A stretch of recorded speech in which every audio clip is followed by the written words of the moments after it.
And start the broadcast. The broadcast is now starting. All attendees are in listen-only mode. Good afternoon, everyone. I'm Doug Grant, one of the partners in Insurance Canada, and I will be your host for today. Our webinar is titled The Internet of Physical Things and Insurance. But first, some technical details. And I'm getting some feedback. At the end of the presentation, we'll have a question and answer session. However, you can ask questions at any time during the presentation using the question box on your control panel, which should be at the right of your screen.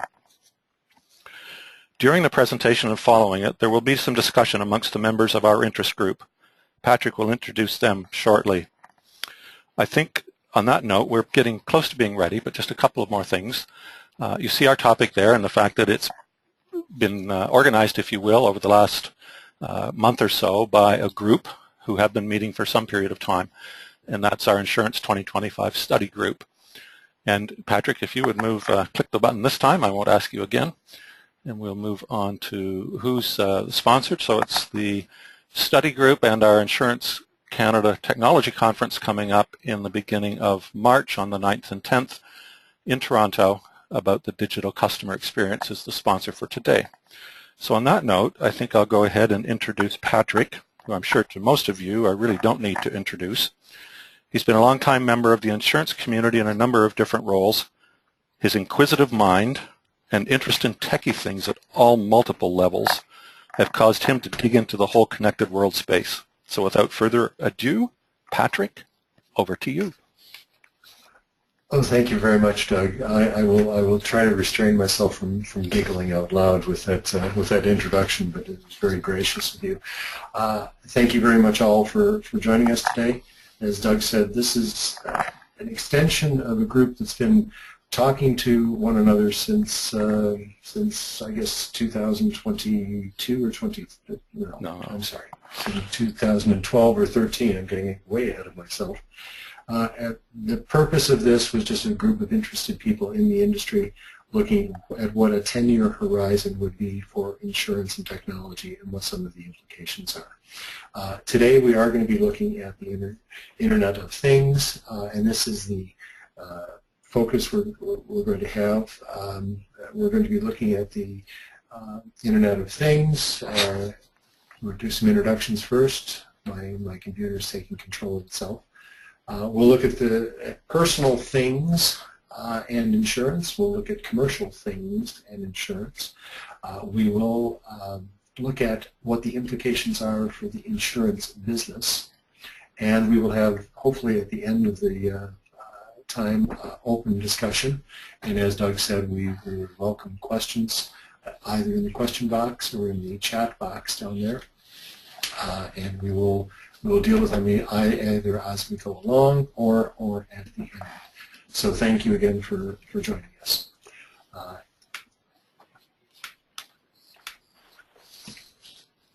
now having trouble getting my machine to advance. Okay, so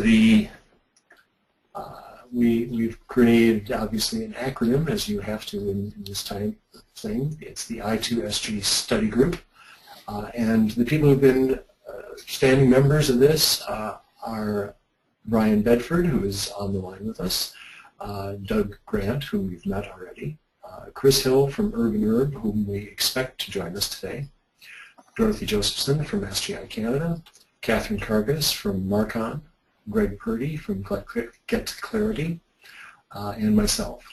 Two members are not able to join us today, and that's Blair Curry from IMS and Colin Smith from Opta.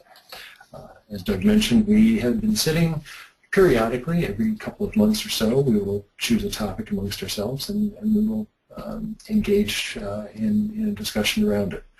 You can expect to hear folks from the study group getting involved as we go along, but I'm going to be leading the discussion, and I do have a series of slides.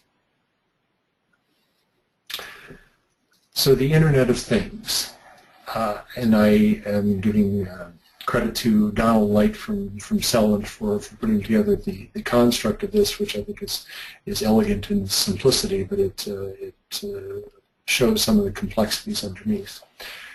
within things that we use, and these could be cars, these could be airplanes, these could be businesses that we're in, buildings that we're in, there are opportunities to put sensors into things, and these are embedded within, and they are capable of recording activity and recording environmental information. The sensors then can provide data and information to data stores. And one of the things that's pointed out in this is that the data that are being collected by the sensors are multimedia data. They can be text, they can be pictures, they can be video, they can be audio. And those are stored obviously in big data stores. The data stores then provide and interact with analytic engines. These are devices which use sophisticated algorithms to come up with understanding of the data, with implications for the data, and with probability of outcomes from the data. These analytic engines then have the capability of providing feedback and control to the sensors embedded in the devices that we're getting information on. And all of this is done using standardized internet connectivity. And we'll look at an example of situations where there are sensors, but not necessarily the type of connectivity, the type of standardized connectivity that's available. I guess anybody in the group have any, did I miss anything? Sounded pretty good to me. So if I've got the nod from Greg, who's our data master within the group, I think I'm safe to go along. There's been speculations about how the Internet of Things is going to expand, and just to give an idea of how this could expand, or is expanding now, and could display itself over the next 5 years. I don't see anybody doing any predictions over 10 years yet, but it gets a little exponential in the first 5 anyway. Gartner have said that in this year, to 2015, there will be about 5 billion connected things within this ecosystem. This will grow by a multiple of 5 to 25 billion by 2020.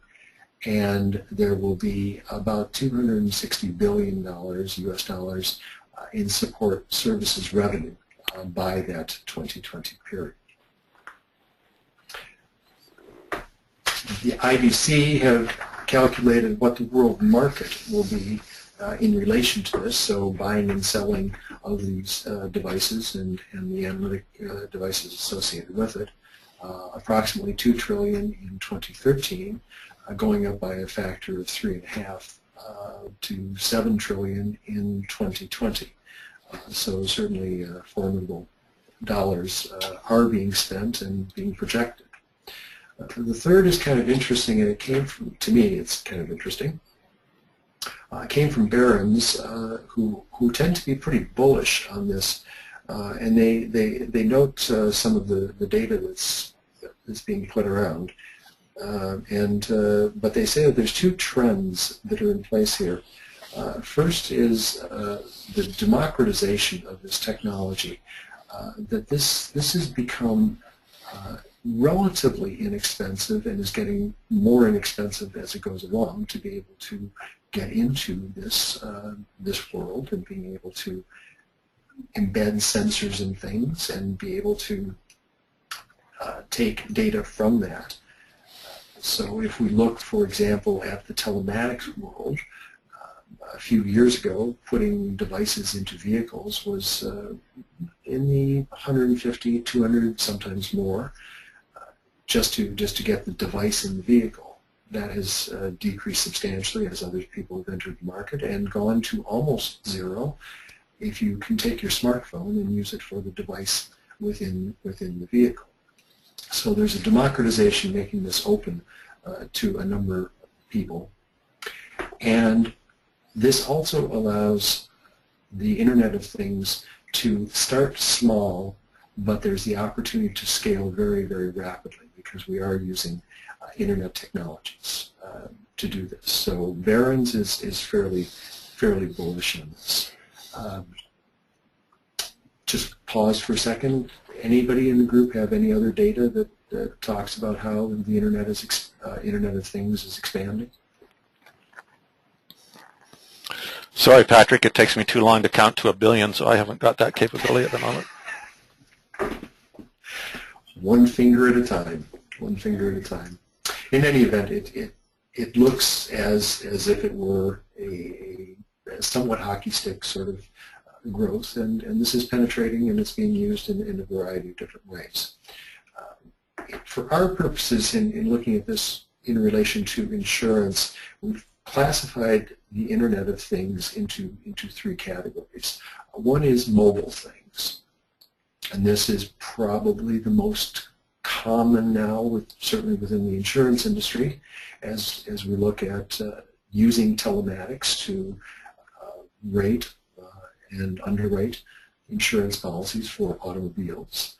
As we look at trucks and fleet vehicles, as we look at airplanes to be able to track this. So mobile things are for us a category, and in sometime in the not too distant future, we hope, we'll have Catherine Cargus hosting one of these webinars. Catherine has done a lot of work with vehicular technology, with autonomous vehicles, and with the telematics relating to vehicles. So we will certainly put information out on that. A second category that Internet things can be useful with is living things. Living things like people, like animals, like plants. So there certainly in the insurance world, in the life insurance world, there's interest in people who have Fitbits, people who have other things that can measure activity, can measure things about people.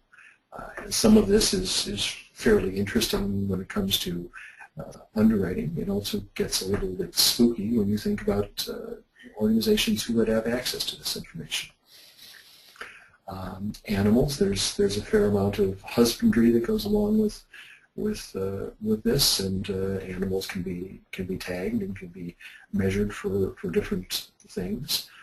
And plants, I guess this gets into in our part of the world, in the property casualty part of the world, there's a lot of activity that's going on with crop insurance, for instance, and being able to measure environmental conditions and crop yields and things, and be able to change the way business is done as a result of that.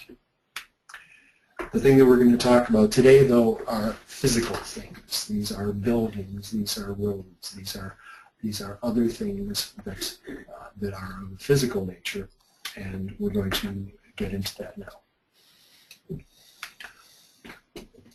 We're going to look at, first of all, on the personal line side, there are personal things.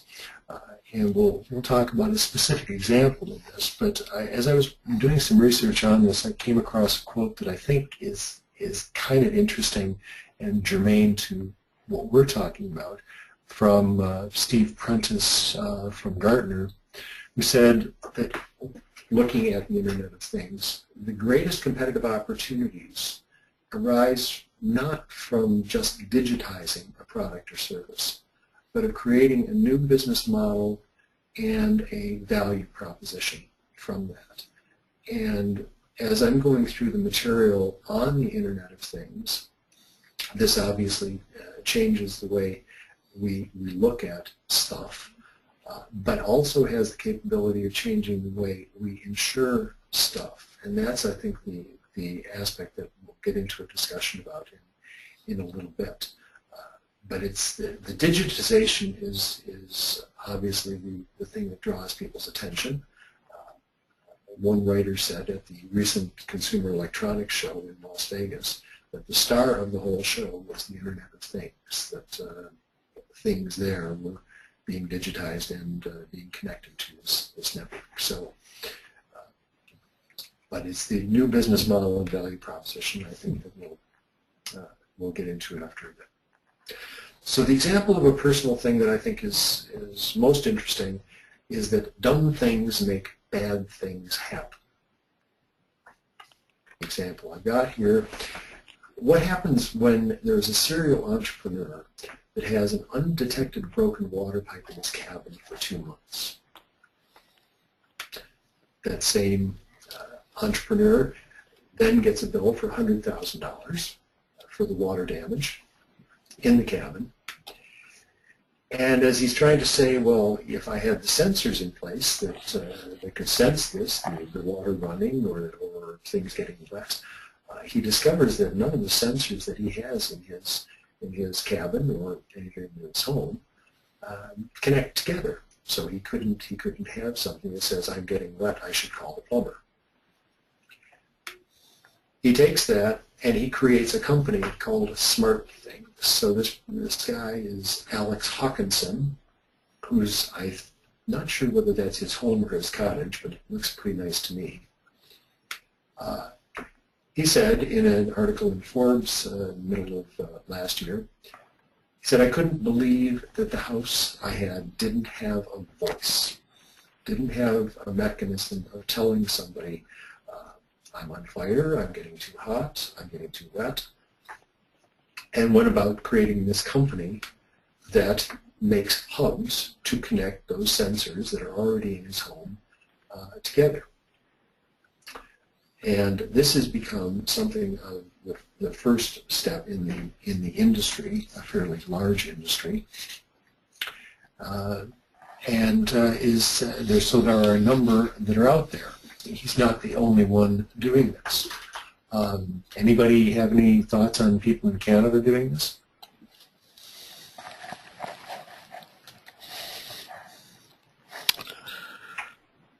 One of the groups that seems to be getting into it are the telcos. I have Rogers, for instance, as my internet and phone supplier, and they've come up with a smart home monitoring system, and I think there's probably others in the telco area that are getting into this. But Stephen in the article was also talking about insurance. And this was, I thought, this was actually the headline of the article in Forbes. He said, smart homes absolutely eviscerate the current system. Insurance is a tax on society. It should be less. And he said that as these homes get connected, there's going to be a massive amount of data that are going to be produced, and will reveal flaws in the actuarial tables. So this is somebody who built a company to do connectivity with sensors, and the headline for the article talks about insurance and how these data are going to be collected. And the outcome will be that generically priced, and he puts in brackets, and sky high, premiums will no longer make sense. So this is the consumer drive, the consumer demand for this type of thing, obviously coming from an interested party. Any thoughts on that? I kind of think it's a bunch of hokey. Sorry, it's Doug here. Sorry, Dorothy?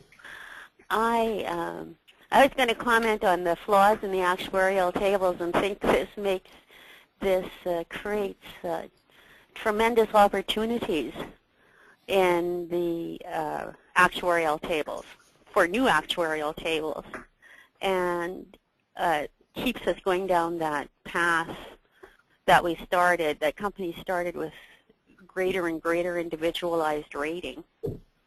I'm thinking that smart homes eviscerate the current system. He must be talking about their even the ability to get in touch, like the interconnectivity between people with smartphones.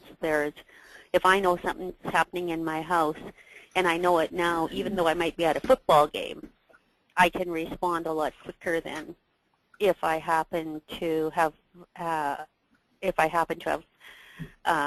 left my phone at home or given a landline as a connect number. So there's a bunch of things happening there. It's Doug. I agree with you, Dorothy, and I was being flipped there a moment ago. But if you look back to all of the changes that we've gone through in the last, I don't know, 50 years, I mean, everything from building code improvements to smoke detectors and home alarm systems and all the things that have been, those kind of things have been implemented for some time. This may represent the next generation of those. Yeah. But to go back and say that eviscerates the current system, I can see it changing it or changing it more quickly than it's been changing. But interesting to see if there's some real disruption opportunity here in that comment. I'm going to be intrigued. I actually do agree with him that with all of the additional variables that will be available, it will give an opportunity to discard things that we rely on today as proxies for behavior, because we will now have actual measurement of behavior. So if telematics is sort of the first example of measuring cars and the people driving the cars and their actual performance driving the cars, do we really need to rely on age, gender, and the traditional variables that we do today? We can now just look at the individual person and measure their behavior more specifically. I think, too, a lot of it comes down to the loss control, loss prevention. If the smart home can have some control, some of the sensors get the control back. For example, you pull your car to the garage and you forget to close your garage door. If you have a smart garage door, it potentially can close itself. Or if you leave the house and the oven's on or something's on the stove and the house knows that you're the last person to leave, could the stove turn itself off? Things along those lines. So Marco Ciccarelli, and I hope I'm pronouncing that correctly, has noted that he thinks that premiums may change, but suspects there won't be many material changes in the actual structure, probably, of the insurance program within the house. And that's I think, probably likely as an interim step, although I think what we've been seeing, and I'm not going to speak for him, our friend from Opta, but he talks about getting much more precise on insuring things at a peril or at a risk level. Mm-hmm. And I think that's a trend that I seem to be hearing in a couple of different areas. Is that, Dorothy, are you encountering that? Is that? I'm hearing about that. So where we packaged everything together 25 years ago and created these three homogeneous type of cover 1, cover 2, cover 3 for a home insurance, that consumers would be looking more and more for choices as it applies to them. I don't need all these other coverages. I don't want to pay for them. I don't have outbuildings or trees or any of that stuff. I just want this coverage. So trying to tailor the product to more suit the consumer. But I have to say I'm not sure that I see that coming as quickly as I see this greater and greater refinement of the rating. And do you think that that's going to create a downward pressure on the premiums? It'll go both ways. It'll certainly be a downward pressure for the good risks, but for as much good data as we collect, as an insurer collects, there'd be data that probably isn't so good. So I'm just wondering, Dorothy, do you think that we're going to have a lot more subprime or non-standard insurance policies? Oh, I never thought of that. I'd have to think about that. It wasn't really where I was going. I was just thinking it might spread, instead of having a particular premium for for this 8 variables, there might be 100 variables that would go into coming up with a premium. I was thinking it more from that line, but the more data that an insurance company has, the more precise the rating can be. Right. And the rating goes both ways. You know, there's Yes, unless you're in Ontario automobile insurance where you can't go up. We won't go there though. Well, that's an interesting fact. If we certainly with the implementation of telematics usage-based insurance in Ontario, and I don't know if this is the case universally in the U.S., but I think there's some examples of it.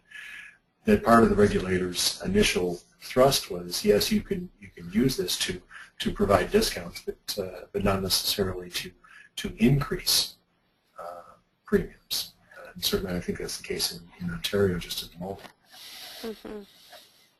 So, I think eventually you end up with base premiums going up, and then anybody with smart systems ends up getting greater and greater discounts. So is that just a play today, Chris, on what's happened with the things like starting with smoke detectors? You've got a smoke detector. Have you got this? Have you got that? Have you got an alarm system? You got a whole list of things that can either individually or collectively give you a discount off your insurance premium today. I could definitely see that happening, and part of me wonders if we do have smart systems, right? If we've got a garage door opener that is marketed and advertised as being able to close itself once you leave, and therefore reducing potential for theft, if it malfunctions and your garage gets cleaned out, does that go back to the insurer, or does that go back to the manufacturer of the garage door closer? Are there implications there? I think it's going to make claim settlement a little bit more interesting. But Chris, I'm glad you were able to join us.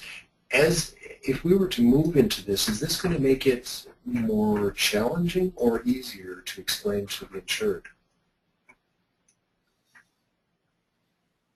That's a great question. I look at the clients that we have coming to us today, and a lot of them have done a lot of research before coming to us, and they are, I think, increasingly more sophisticated, and have the potential to become increasingly more sophisticated.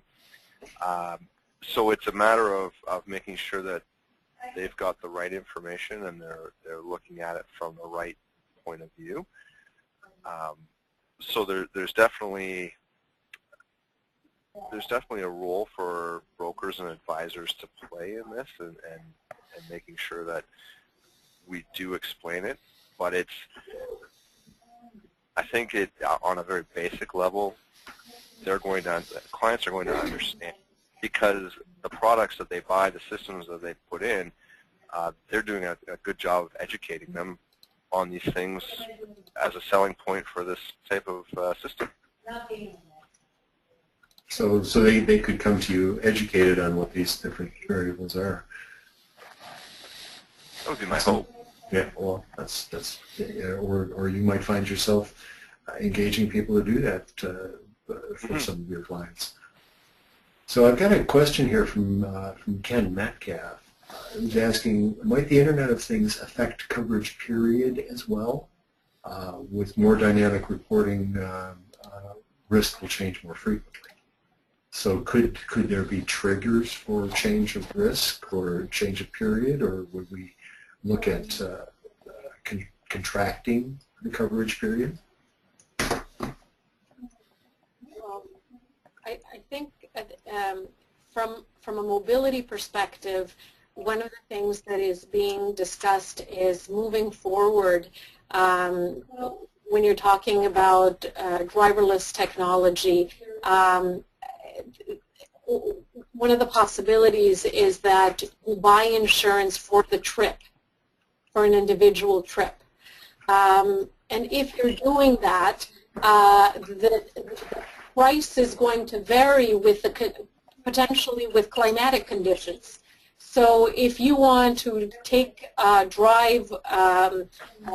in a vehicle during a snowstorm, or when the weather conditions or other weather conditions are just not favorable, chances are that insurance that you may be purchasing may be a lot higher than if it's a beautiful sunny day. From a mobility perspective, I think yes. Patrick, what do you think from everything else? Well, one of the things that happened recently, a broker out in Alberta, he writes in Alberta and in Ontario, and he started a part of his brokerage is specifically devoted to telematics and other things, introduced a time-based insurance product. This is for mid-sized, well, small to mid-sized fleets, where if a vehicle is not in use for a period of time, he's negotiated with some of his markets, that vehicle will either be taken off or will be rated simply on a comprehensive basis while it's not in use. This is something that I guess fleet managers do fairly routinely, is take vehicles off if they're going to be unused for a period of a month or two. But this is actually being done by monitoring telematics devices, which report on this, and then at the end of the period, there's a refund for this. But he's referring to it as time-based insurance, which is kind of interesting. It's a new wrinkle, using some things that people used to do, but making it a whole bunch easier for them to do it. I think there's a monitoring component that will be available that will allow for the insurance to be more correct. So when you talk about fleet insurance, one of the big problems is that they have the wrong driver driving the vehicle that may or may not be insured properly, and nobody knows who that is. You could resolve that problem with some sort of biometric attached to the telematics so that only the insured drivers can actually drive that truck or whatever it is.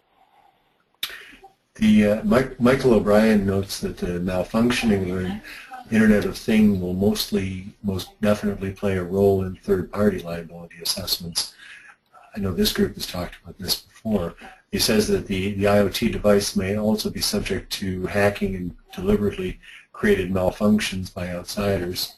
And he says apparently it's happened already in Germany, where a steel plant was hacked and a blast furnace went out of control. So this is something we're going to touch a little bit on a little bit further on. And I would like to, this is good, I'd like to just move a little bit forward in looking at what the industry has done, the insurers' responses. One thing, Allstate Canada is offering, I guess, up to a 25% discount for Rogers smart home monitoring. I haven't gotten anything in the mail about that from my current insurer, in spite of the fact that I do have Rogers. Maybe that will happen. But there's an organization in the U.S. that some people might be familiar with, American Family Insurance, who partnered with Microsoft and created what they call an accelerator to focus on startups with home automation. An accelerator is kind of like an incubator, so there's groups of startup organizations all kind of in one place working on their own projects, but leveraging off each other's skills and so on. And this was done in partnership, and I think, if I'm not mistaken, the accelerator physically is located on the Microsoft campus in Redmond. And in addition to funding this entity, American Family is also providing equity financing to some of the entrepreneurs who are resident within the accelerator. So American Family is becoming something of a venture capitalist in underwriting some of these investments. And when they were asked about this, why they're doing it, the intent is to make their policyholders' homes and lives safer. And I think that's an intriguing way that the business could be changing. Thoughts? It's also an excellent way of loss control. The policyholder homes and lives are safer, reduced risk and fewer losses. Yep. So again, but that's another downward pressure on the premiums. Mm-hmm. So American Family is paying people money so that they can have less revenue. And more business. Well, probably more business. And more business, right. Yeah. And pay presumably fewer losses. Yes. So Brian Dunn is reminding me of the 25% discount is in Ontario only with the Rogers program. And he suggests I read the terms and conditions, something I haven't done for a long time, so I should probably look at that. So I think that the implications here are that insurers look like they're starting to change their business models to reflect that. Are we seeing that with some of the insurers in Canada?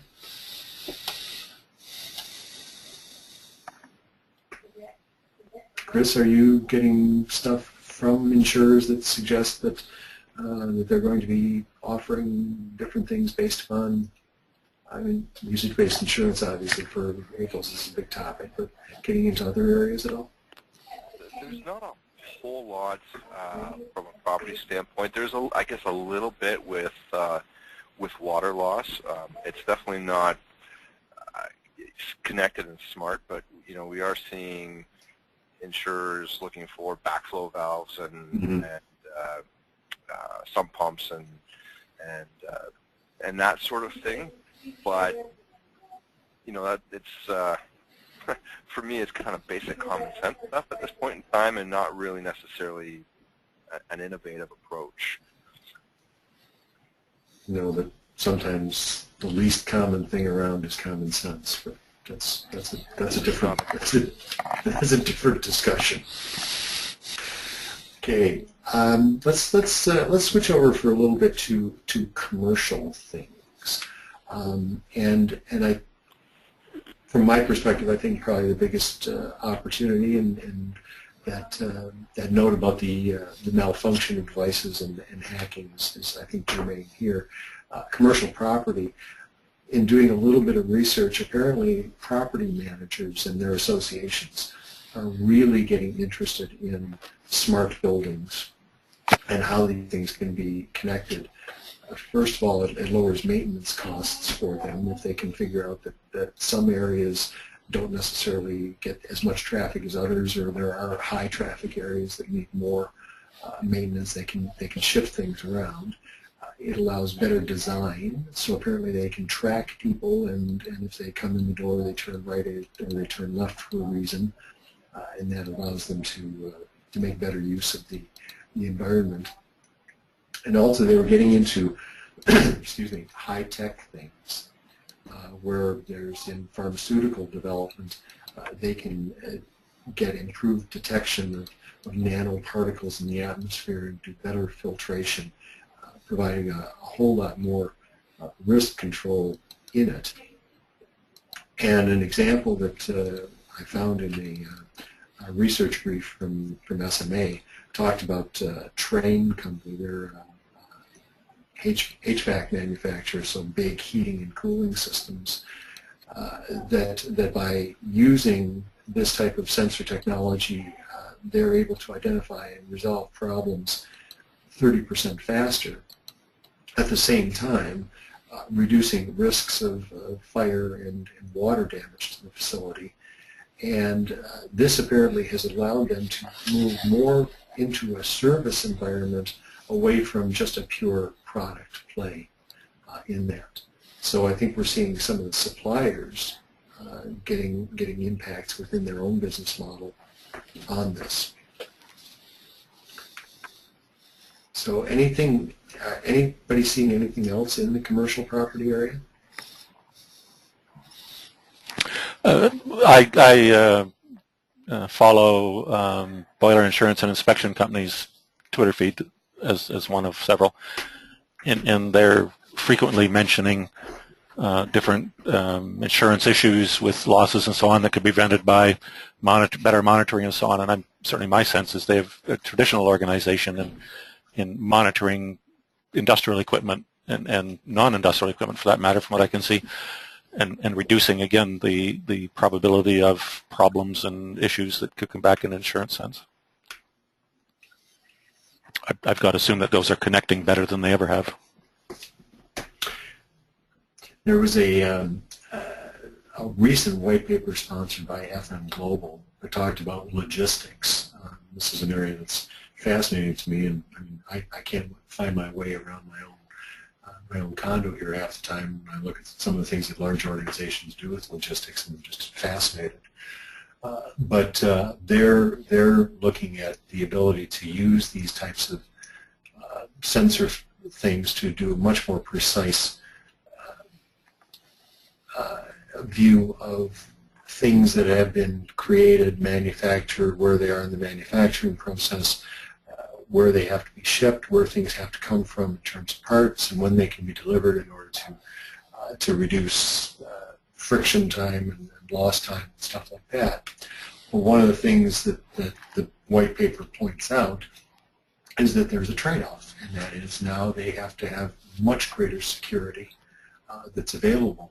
And I think that the example we saw about somebody hacking a plant and creating an explosion is an extreme example, but something that's, instead of somebody having to go in with dynamite and throw them into a building if they're mad at an organization, they just have to get on the computer and make the things do it themselves. In this, and Gartner made a statement on this, that the organizations have to straddle the tension of the information being available from these smart things by balancing their desire to collect it with the risk of loss and misuse. And I think, Doug, your comment about the specialty insurers like BI&I and so on, it probably will be and are starting to get into those things. Are anybody seeing any actual coverages that come along in this? And we're talking about cyber risk in a bunch of different areas, but I have not yet heard about this getting into these types of things. It's sort of like coming along and spoiling the party. There's all this great opportunity, but once it's out there and on the internet, it's at risk for being used against you. And it's an ongoing game, and seeing some of the high-profile stuff, but then also realizing that as much as we're seeing in the newspapers, there's stuff that is not being necessarily reported as much. So, but, cybersecurity is growing. I go back to our distributor expert, Chris. Are you seeing demand start to form for things like cyber risk in some of your commercial accounts? It's something that we are starting to put a greater focus on. I wouldn't say there's a lot of demand necessarily for it, not a lot of people looking for it, but it is something that we are trying to push out there and educate business owners and decision makers about. And how is that education coming? Are people receptive to this? Yeah, yes, they are. It's a slow process, and it's fairly new from our perspective as far as that focus goes. So it's still early days, but I would say that it has been well received at this point in time. Okay. So a note from Michael O'Brien says that AIG has announced a new commercial risk policy for this type of risk. I assume that's for the plants and manufacturing facilities that are involved in this. So it's possible, and I've heard other insurance executives say that as we get into telematics for insurance vehicles and potentially seeing lower premiums as we get into automated autonomous vehicles, as Catherine will tell us. There's going to be a decrease in premiums, and I actually heard this debated on the exchange with Amanda Lang last night, that there now is a consensus that there is going to be a decrease in premiums for some of these risks. But the counterbalance is, as Dorothy said, the party poopers are going to be able to go in and potentially collect premium on the cyber risk side. Whether there's an even trade-off there is difficult to see, but that seems to be an opportunity. Okay. So I'd like to switch now to the last area, and this is just kind of about insurance organizations and the impact on the Internet of Things in that area. And this is kind of the business of insurance as we move forward. I think we've talked about this, that there's going to be changes in risk profiles, that things are going to get safer, things are going to be easier, but that is probably going to drive something of a softer market or perpetuation of the existing soft market. Things will get more cyber risky, and that could attract premium, but it's going to be a whole different set of skills required. The little bit that I was working with this as a practitioner said that some of the underwriting that we're doing is going to have to change substantially, and the people are going to have to change because there's a different way to look at these things. There's also going to be a change in kind of the product and the organizational profiles. And I think Michael's note that AIG is coming out with a product that blends in potentially a cyber risk component. You start to get into different things and potentially different ways to finance risk. As we get into peril-based underwriting, certainly the alternative market is out there to underwrite hurricanes. And that seems to be growing, and this may be an area where take it a little bit outside of the insurance community and put it into the capital markets. Anybody have a thought on that one? That's just one of those things I thought about before I fell asleep one night.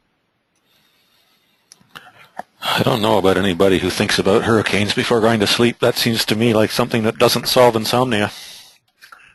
I was thinking more of the alternative risk financing markets. Oh, okay. Seeing how you can make a buck. Yeah. Yeah, okay. In addition, I think that we're certainly seeing insurance companies ramping up their hiring of data scientists and stuff like that. And I wonder if this is going to be one of the trade-offs there is fewer underwriters and more on the data scientist side. Greg, are you sensing any of that from the work that you're doing with insurers at all? Yeah, they're definitely trying to align skill sets to deal with the information that they're collecting, have collected, and will collect. So there's a lot of work that's being done to figure all this stuff out. There's still looking for internal buy-in within their organization, so there's a lot of tension between the analytics group, the marketing group, and the actuarial groups. They're not always singing from the same song sheets. Then you have executives above that that are looking to grow the business, wanting to take advantage of all this new stuff and feeling a little bit hamstrung by their own internal issues and regulatory restrictions. Yeah, I think the regulators in there are going to be a question mark for quite some time. Yep. So, Greg, if you go back to the smart home and the concept of the hub, so let's just use that as a simple example. Every device in the home that's got sensors connects to that hub somehow, or most of them do. Right. And that data then that gets gathered from there goes somewhere, presumably.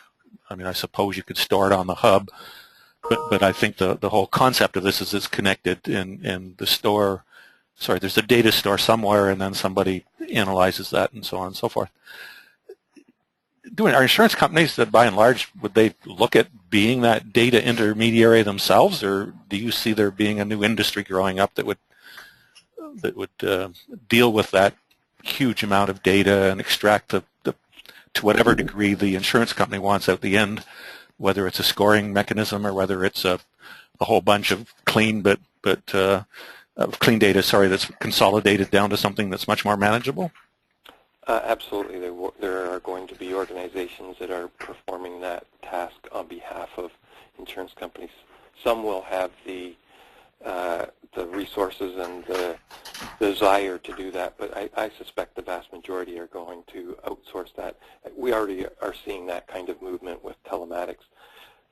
Understanding the volume of data, what you need to look at, when you need to look at it, are big issues, and I don't know that many insurance companies in the long run are going to want to invest in that. I think they're just going to have somebody in the middle go through the data, and they'll have a menu of options of which variables they wish to monitor and include in their underwriting, and they're just going to pick and choose.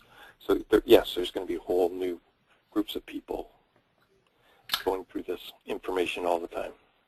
So Brian Bedford muted his phone because there's a bunch of noise in the background there, but said that there's some concern with small insurers not being able to keep up with the need for data and data scientists.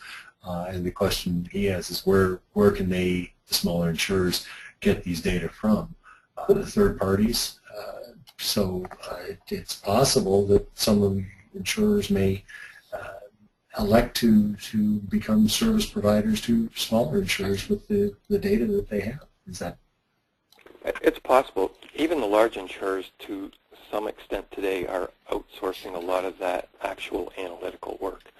So they may have people that are running a project internally, but the actual analysis of the information is generally being subcontracted out today, even for large insurance companies. Interesting. So that actually is a segue, and we're getting close to the end here.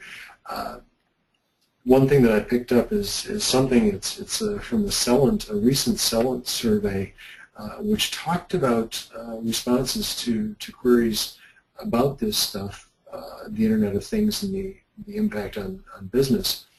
And these large insurers, now this is in the U.S., those over $1 billion in premium, very few foresaw any analytics modeling of the Internet of Things over the next 3 years.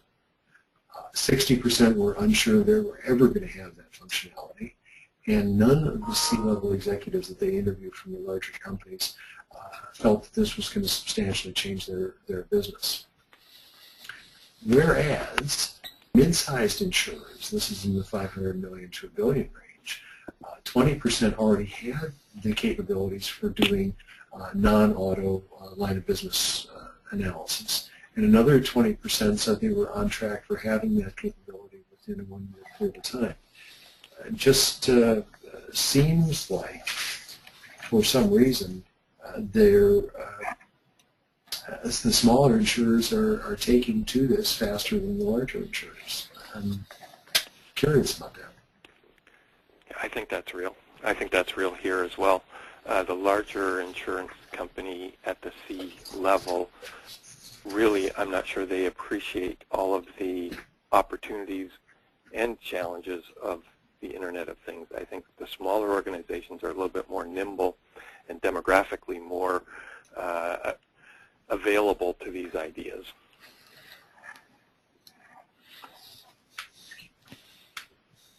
So, but I guess the questions I've got there, do they reflect the Canadian operations? That's seems like that's the case. So we're running down to the last 5 minutes, and I put up this title, what did we learn today, Dorothy? And I wasn't going to pick on Dorothy specifically, but I didn't even think about that while I did. Silly critter that I am. But I just want to kind of go around the table and see if there's last thoughts, and certainly anybody in who's listening. We're welcoming your questions. Very interesting observations over time. But Dorothy, if you don't mind, start with you and just anything springing out of this that we haven't talked about, or anything you'd like to reinforce. Well, I think the thing that I'm going to take away is I don't know that I'd really given the Internet of Things enough thought to appreciate how much it's going to change our rating and possibly our coverages. Like the potential for change is significant, and today's conversation really opened that up for me.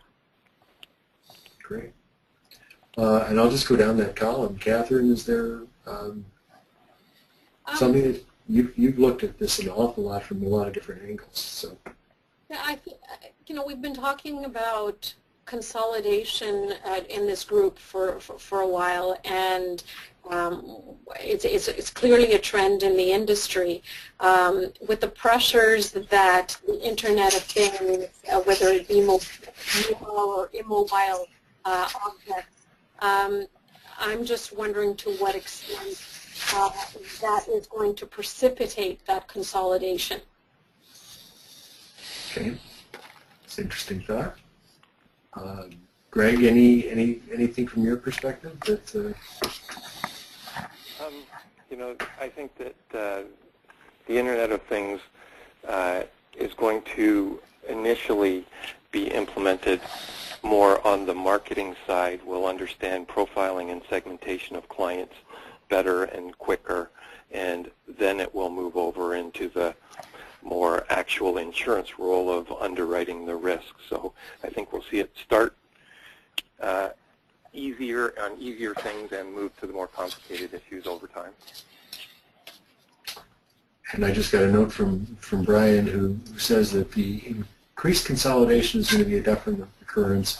The rate of change will overwhelm some players, and I think that's for those people who aren't paying attention to this, that it could be, if it swings in this type of direction, will be fairly interesting. Chris, from the distributor's perspective, is this changing anything that you guys are doing? Is it precipitating the different discussions with your markets? I think it's really striking how much the insurance industry is reacting rather than being proactive on this. People all over the world are identifying issues that we haven't thought of and solving problems that we really didn't think existed, faster than we're becoming aware of them. And so I think it's good that we're starting to see some companies and some leaders in the industry start to embrace these things and be forward thinking on them. And I hope it continues. Great. Doug, you've got about, 38 seconds. I was thinking of one of our Insurance-Canada Technology Award winners from 2 years ago, I think, Square One out of Vancouver. And they have broken apart the homeowner's insurance policy, as I understand it, so you can have a smorgasbord of things coverages you buy or don't buy. I don't know how well that's going now. It was done combination online and offline. But to me, this whole information base that the Internet of Things generates allows that simple approach that they undertook to go a whole other generation beyond in this marketing and servicing environment. And I really think all of this says we're becoming insurance is becoming risk managers more than they ever have been before.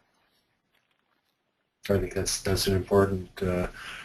So Steve Hordos out there says that as he listened, he didn't hear anything about the seriousness of power interruption. I think that's a fair statement.